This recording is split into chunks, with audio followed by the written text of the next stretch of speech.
Good morning, everyone. I'm Fulvia Calcagni, a postdoctoral researcher at the Humboldt University of Berlin and the University of Haifa, and I'm here to present my work, recent work on assessing cultural ecosystem services based on social media content as a preliminary work to the co-creation of a standard protocol.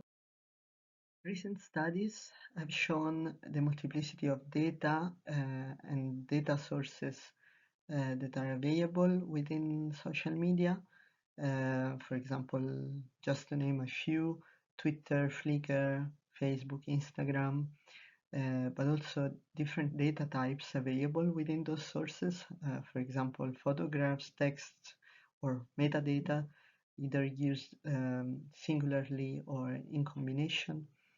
And then a multiplicity of uses that have been done within the field of environmental science, such as biological monitoring or hazard and risk preparedness to inform planning and governance, or also to understand environmental perceptions and to account for the so-called cultural ecosystem services, understood as the non-material benefits that ecosystem provide. And these are those on which my study focuses on and can be understood as the ecosystems provision of tourism and recreation opportunities, or landscape and aesthetic values, or educational values, or cultural heritage values, and so on.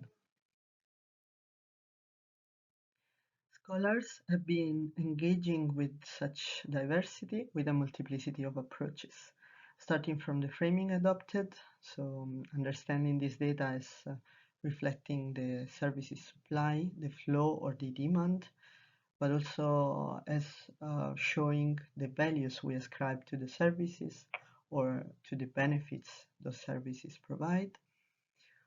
Or also understanding those data as showing stated or revealed preferences. Different coding approaches have also been used. For example, using already established classification systems like the Millennium Ecosystem Assessment or the CSEB or the TB, or just using ad hoc classification systems based on the data themselves. Some have used single, some other multi-class classification systems. Some other have used manual or automatic assessment and looking at both or reader visual and textual content. Also, different indicators have been established, such as the photo user day or the viewshed value, but other have been recently proposed, such as the trail user day or the visual magnitude viewshed.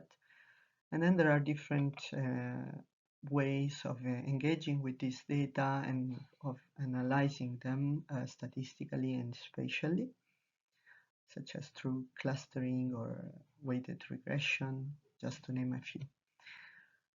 Also, different validation systems like using citizen science data or cluster comparison or conducting surveys or participatory mapping workshops.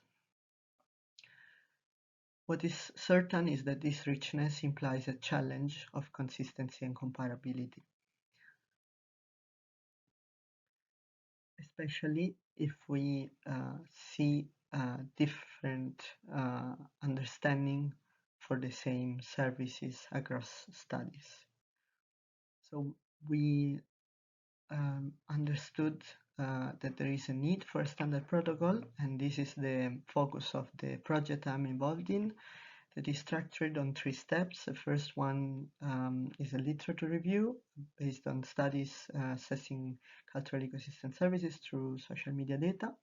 This led to the drafting of a first version of the protocol, which is now being tested across 4 different locations, 1 in Spain, 1 in Italy, and 2 in Israel. And it's going to be validated in another case study in Israel. And is also continuously refined through participatory workshops with experts.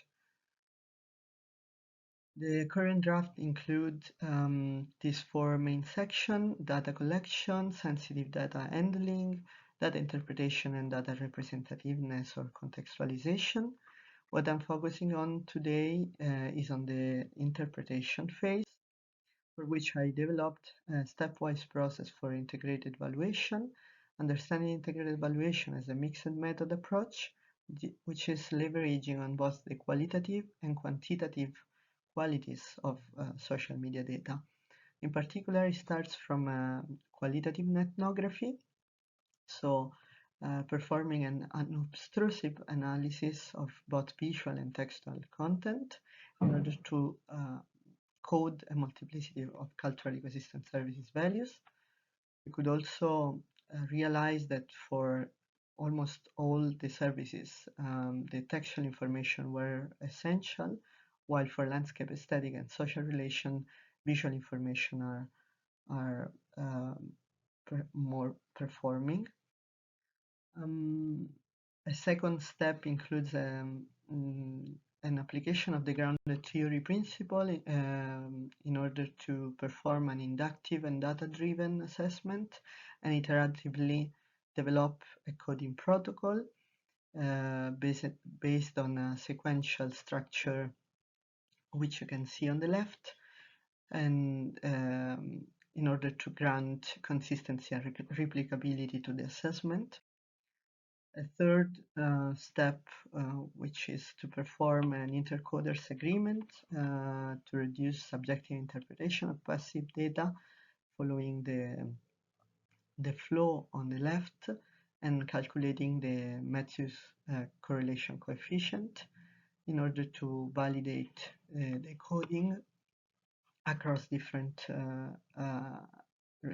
analysis performed by different researchers. And finally, the quantitative correlation performed in this study has been looking at the trade-offs and co-benefits between services in order to understand the bundled uptake of benefits and therefore inform social environmental sustainability planning.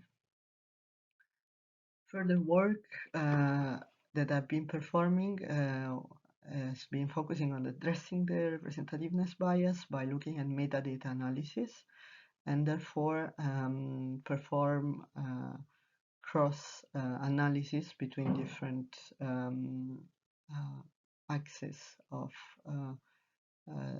this data, including the spatial, temporal, and demographic distribution of cultural ecosystem services. I thank you for your attention and look forward to receiving your questions at my email address. Thank you.